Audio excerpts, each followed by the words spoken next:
cry for help and answered the call. Now, a St. Cloud man is back from fighting in Ukraine and is sharing his story. 31-year-old Elios Partridge left his job at Amazon in St. Cloud to help the people of Ukraine fight for freedom. He spent 2 months in the country. Our Reg Chapman spoke with Partridge about his time in a war zone. You've got nothing left but the 11 o'clocks, right? Right. Elias Partridge's work here at Amazon is a world away from his time spent in Ukraine, Stage them nicely so that they look like in rows. a country he felt compelled to help. There's nothing else that the United States can't go. We can't, neither can the rest of NATO or Europe. Nobody can really put other boots on the ground, but the president of Ukraine asked for help and I can help. All right, lane one. So he took a leave of absence from his job. I had a backpack. I put 5 pairs of clothes in there, a blanket, and my Amazon jacket. I hopped on a plane and then trains and buses from Poland to Lviv. He says he noticed right away the determination of the Ukrainian people. And there were crowds and crowds of people running around, going to restaurants and laughing and listening to music and playing music in the streets. They just refused to be deterred from enjoying and living their lives. Elias did not know exactly what he was walking into. I thought I was joining the Foreign Legion. I was mistaken. I joined the actual army. But it soon became clear. There was an air raid siren the night before I left that absolutely was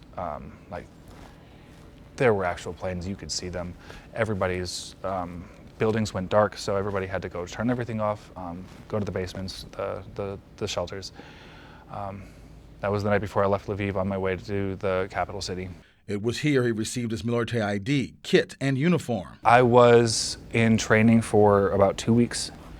My unit, we were primarily support. And there's still a lot going on. The unit is still active, so I can't get into all of the specifics.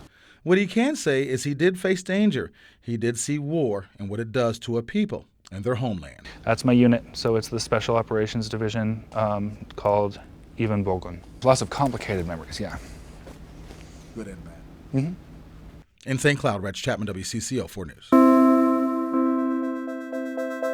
Time is precious. You've probably heard that phrase before.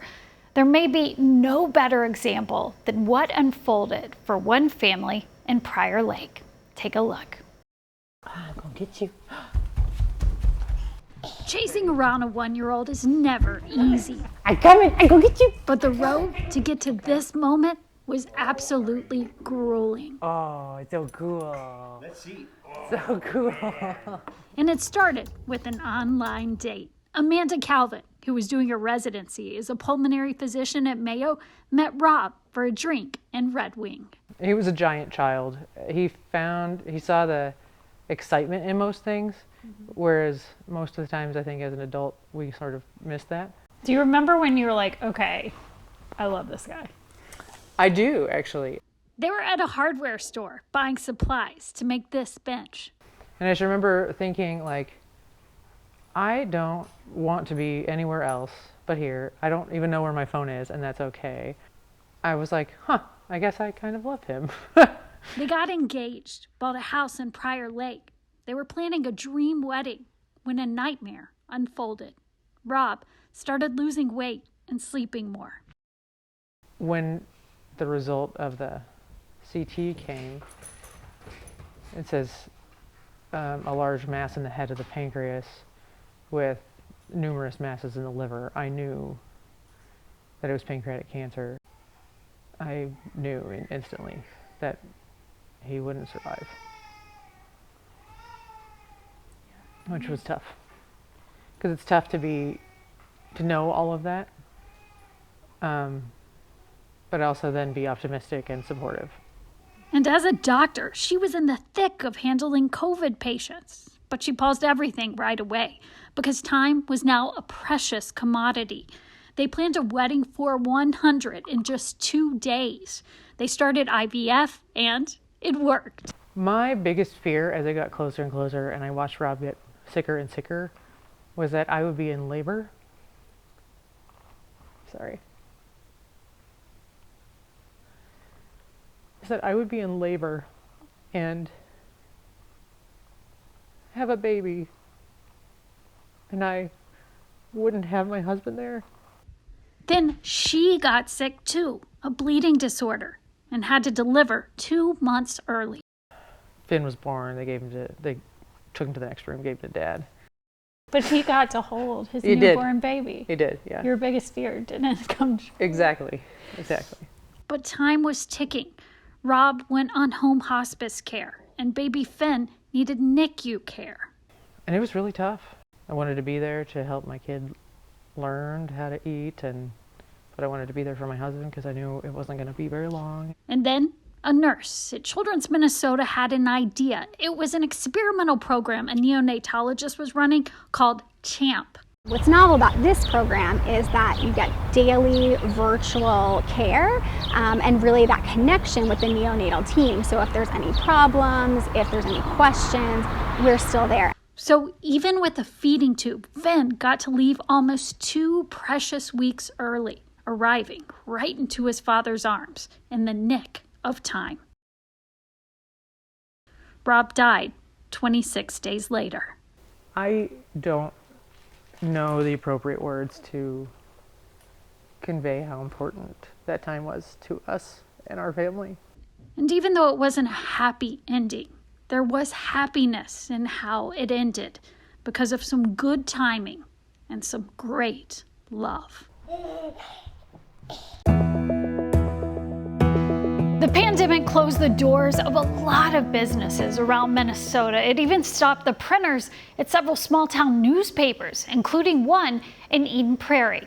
Marielle Moe shows us how a group of neighbors are working to get the printed page turning again. The former Eden Prairie newspaper offered a physical copy of headlines for 47 years, but printed their last page in April 2020, yet another pandemic loss. I was looking for news on who to vote for things like school board or for city council, and there wasn't any information on that. When Steve Shuey found out his city paper folded, he wanted to be part in bringing it back. He found a group of neighbors who had the same drive, and in September 2020, Eden Prairie Local News, better known as EPLN, launched online. The first 6 months or so, I scratched an itch I'd had since high school and wrote for the paper. In the last year and a half, EPLN has pumped out headlines about new developments, new hires, and new roads in Eden Prairie. Hyperlocal news in this community of 65,000 is all we do. You can't just stay in the dark. So it is very, very important we have the newspaper. Amina Adeyemi is an EPLN reader, but also had her home bakery, Vion Cakes, featured in a story. It actually put me out in the community, a small business owner, an immigrant as well, and just put me out in the community. That small gesture created a very large impact in my business. With the hyperlocal platform, it gives EPLN that freedom to feature small businesses and partner with them, like they've done with Smith Coffee and Cafe off Eden Prairie Road.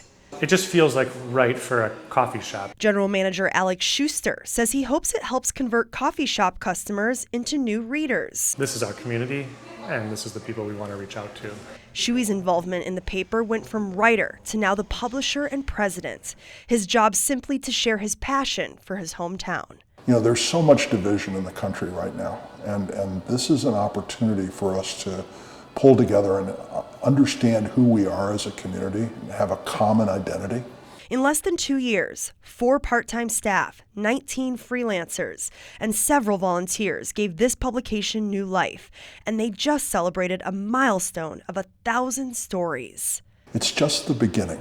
Marielle Moe, WCCO 4 News. Just ahead, they are climbing up some of the toughest terrains while also setting new standards. Meet the group proving the outdoors is a place for everyone.